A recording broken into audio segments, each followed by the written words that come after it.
আরে আরে এই ছেলে কে? আরে বাবা, আমি তো তোমাকে ওর কথাই বলছিলাম। আরে ও তো একটা ভিক্ষুক, তুই একটা ভিক্ষুক ছেলেকে পছন্দ করলি কিভাবে? আরে বাবা, ও তো যেন তেন ভিক্ষুক না, ও হলো খানদানি ভিক্ষুক। আব্বা, আমরা খানদানি ভিক্ষুক। আমার দাদাই প্রথমে শুরু করছিল ভিক্ষা করা, তারপর আমার বাপে ধরছে, এখন আমি ধরছি। নেন, আইফোনটা রাখেন, আপনার জন্য নিয়ে আসছি। তুমি আইফোন কোথায় পেলে? এখন কি মানুষ আইফোন ভিক্ষা দেয় নাকি? গুলিস্তানের মোড়ে বইসা মাথার ঘাম পায়ে ফালায়া ভিক্ষা কইরা পরিশ্রম কইরা আপনার জন্য এই আইফোনটা কিনে নিয়ে আসছি। রাখেন, আপনি হইলেন আমার শ্বশুর, আমার একটা প্রেস্টিজ আছে না? না না, আমার আইফোন লাগবো না। মা চল তো, একটা ভিক্ষুক ছেলের সাথে আমি তোর বিয়ে দিব না। না না বাবা, আমি ওকে অনেক ভালোবাসি, আমি ওকে ছাড়া কাউকে বিয়ে করবো না। মা, ও একটা ভিক্ষুক, একটা ভিক্ষুকের সাথে আমি তোর বিয়ে দিতে পারি না।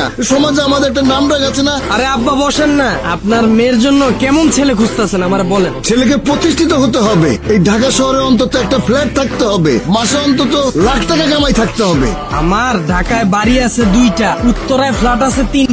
আজকে বনানীতে একটা বুকিং দিয়ে আসছি, যেটা আপনারা উঠবেন। ভিক্ষা করি দেখে কি মনে করছে মাসে 3 লাখ টাকা কামাই? আরে আমার সবে বরাতের রাত্রেই তো টার্গেট থাকে 5 লাখ টাকা। রোজার মাসের শুরু থেকে ঈদ পর্যন্ত 10 লাখ টাকা টার্গেট থাকে, মাঝে মধ্যে 15 লাখ টাকাও কামাই। আমার মনে হয় আমার এই ইনকামটা আপনার মেয়েরে খুশি রাখার জন্য যথেষ্ট। তাও যদি আপনার কম পড়ে মনে হয়, তাহলে আমি শুক্রবার মসজিদের সামনে বসি না, আপনার জন্য ওইটাও করব। আর কি চাই বলেন?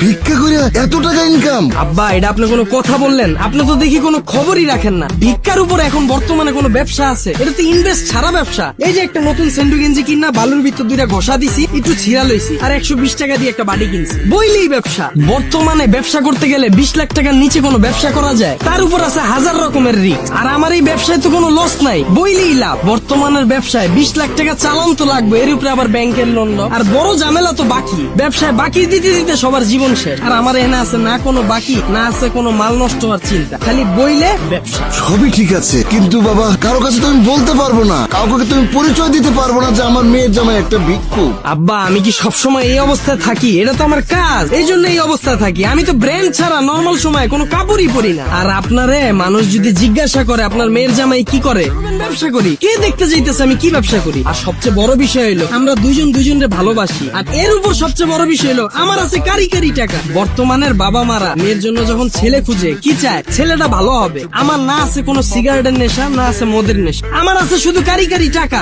আর কি লাগবে আপনার মেয়ের জন্য বলেন, আমি সব করব। বাবা, তোমার যেহেতু এত টাকা আছে, তাহলে তুমি ভিক্ষা করো কেন? বাড়ি ভাড়া উঠিয়ে তো তুমি তোমার সংসার চালাতে পারো। আপনারা তো আগেই কইলাম আমরা খানদানি ভিক্ষুক। ভিক্ষা করাটা তো আমাকে পেশা না, এটা তো নেশা। ভিক্ষা না করলে আমার শরীর চুলকায়, রাত্রেবেলা ঘুম আসে না, অসুস্থ হয়ে পড়ি। বাবা, আমি ওকে অনেক ভালোবাসি, ওকে ছাড়া আমি কাউকে বিয়েই করবো না। প্লিজ তুমি রাজি হয়ে যাও না, প্লিজ বাবা, আমার দিকে তাকায় রাজি হও।